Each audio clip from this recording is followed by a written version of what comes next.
Saya kan dulu pernah menyampaikan di sini. Iya. Kalau saya seorang presiden Iya. atau perdana menteri Iya. di suatu negara Iya. yang luas, Iya. penduduk saya sangat banyak, ya kan? Iya. Dan saya khawatir sumber daya alam yang ada di tempat saya ini tidak bisa untuk menghidupi rakyat saya Iya. ke depan, kan gitu, dan overload. Iya. Kebetulan penduduk di negara yang akan saya program ini banyak juga penduduk yang sebangsa dengan saya yang sudah dari sana, gitu kan. Iya. Maka yang pertama kali saya dengan cara yang manis, yang saya lakukan adalah dengan modus investasi dan bisnis, yaitu ya pertambangan, kehutanan, Iya. perkebunan, perikanan, properti dan lain-lainnya. Iya. Itu yang pertama kali saya galakan dulu, Iya. kan gitu. Nah kemudian simultan dengan itu, saya akan mengkondisikan negara yang saya jadi sasaran itu, kayak gitu. Saya suap penguasanya, Iya. kayak gitu, sampai pusat maupun daerah. Iya. Kemudian kendalikan aparat keamanannya. Iya. Kendalikan Aparat keamanan. keamanannya. Ya, kan? Aparat keamanan itu dalam konteks Indonesia Ya, nah aparat keamanannya polisi, kemudian dan lain sebagainya, kayak gitu. Kan? tidak Satpol masuk PP, TNI ya? Ya. Tidak masuk TNI. Kalau dia bantuan kepolisian, TNI juga. Oke.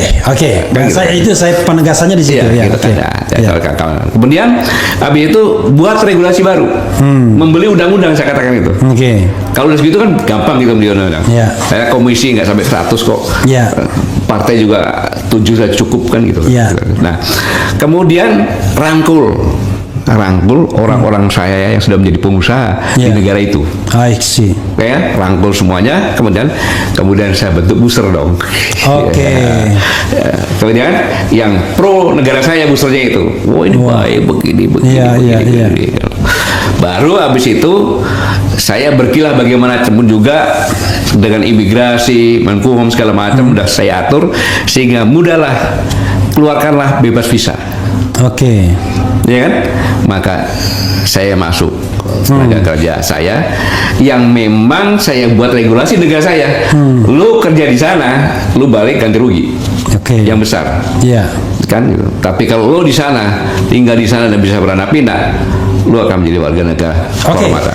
Pada bagian ini saya jelaskan lagi ya, tegaskan bahwa mereka yang dideploy Iya. ke Indonesia lah Iya. langsungnya itu diancam tidak boleh balik Iya. ke negaranya.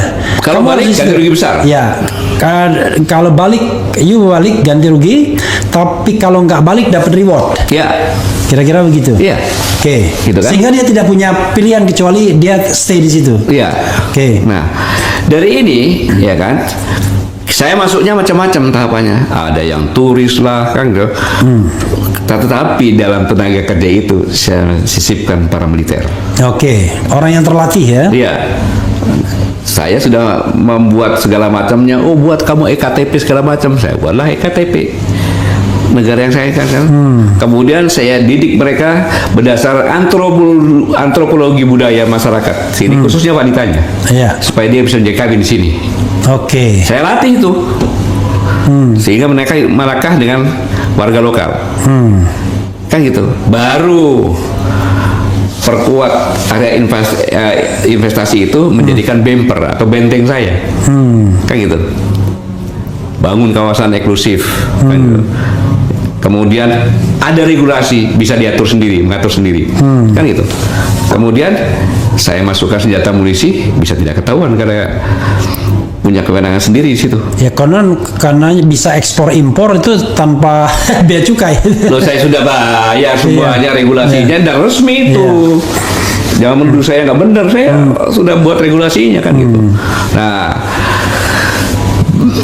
saya mencari pulau-pulau yang strategis, Kalimantan, Maluku, Sulawesi, Papua. Mulailah saya kuasai pelabuhan, buat perusahaan di India, di mana segala macam, masuk untuk menguasai bandaranya segala macam, kan gitu kan. Nah, setelah itu baru dengan demikian maka saya bisa memasukkan sebanyak-banyaknya. Kalau saya lihat negara Indonesia ini ada sekitar 270, ya kan, tahap pertama minimal 50 juta. ya, terus sampai berimbang gitu. Bangun pangkalan militer kecil nggak ketahuan kok, dibangun di pulau-pulau luar, Ya. di Kalimantan, Maluku. Sehingga dari 50 saya tingkatkan menjadi 100. Dan sebagian besar adalah tentara yang menyamar apapun dia. Jadi, gitu loh. Nah, kemudian saya membuat aturan juga. Tujuannya Pak, saya harus melindungi dong, aset saya udah banyak kok. Iya, iya. Iya kan, saya ngeluar duit banyak, kalau nggak dilindungi gimana? Gitu. Dan saya juga harus menyelamatkan tenaga kerja saya yang bertugas di situ. Gitu. Setelah itu baru saya akan mencari tempat central of gravity dari negara. Apa itu? Ibu kota? Yes. Yang dalam jangkauan saya. Iya. Dan saya masuk di sana, tanahnya sudah saya beli, bangunannya saya beli. Jadi Anda sebagai hanya masuk ke situ, tapi itu punya saya sudah. Oke. Tahu, gitu. Saya kuasai fisik tanahnya, kayak gitu. Saya bentuk pemerintahan boneka. Soft kan agresi saya? Soft nggak? Karena akses strategi saya sudah saya kuasai, baik itu ekonomi, politik, pertahanan. Bahkan budaya dan sosial budaya. Iya. Baru setelah matang saya amandemen lagi undang-undangnya. Karena saya udah hampir Undang-undang atau undang-undang dasarnya dia undang-undang dasar lah. Oke, oke. Undang-undang dasar saya amandemen lagi sesuai dengan keinginan saya. Bisa itu saya. Dalam rangka puncaknya saya kuasai negaramu, ya kan? Saya kuasai Indonesia ini Tanpa sebutir peluru pun tanpa keluar. sebutir keluar, ya kan? Kemudian penduduk saya sudah hampir berimbang, udah 2/3, ya kan? Sistemnya udah saya buat, dan orang-orang saya yang pengalaman di daerah negara tetangga pinggiran saya itu, saya masukkan lagi situ. Iya. Kan gitu.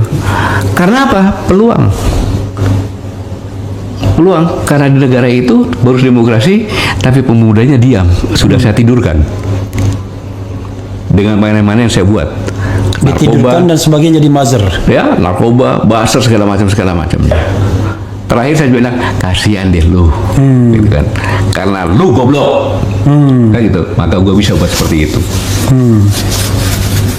Lu banyak yang punya otak, tapi lu nggak bisa bekerja. Itu saya berpikiran gitu, boleh dong. Ya. Kalau udah berhasil, ya kan? Saya jadikan provinsi kayak, ya saya di internasional sih nggak ngapa-ngapain. Masih ada negara itu, dasarnya masih, tapi undang-undang dasarnya sudah bukan Pancasila lagi. Pokoknya negara itu tidak dikolonialisasi secara de jure ya, tapi secara de facto. Nah kalau udah pemimpinnya semua boneka-boneka saya dari daerah ke bawah, ya kan?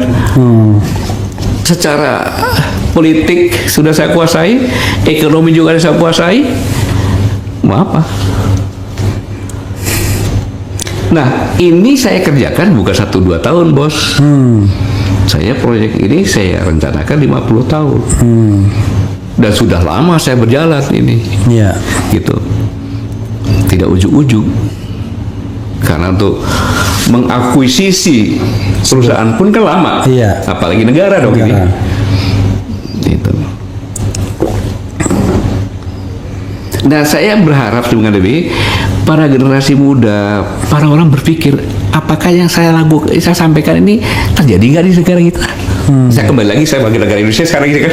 Iya, iya, gitu. iya.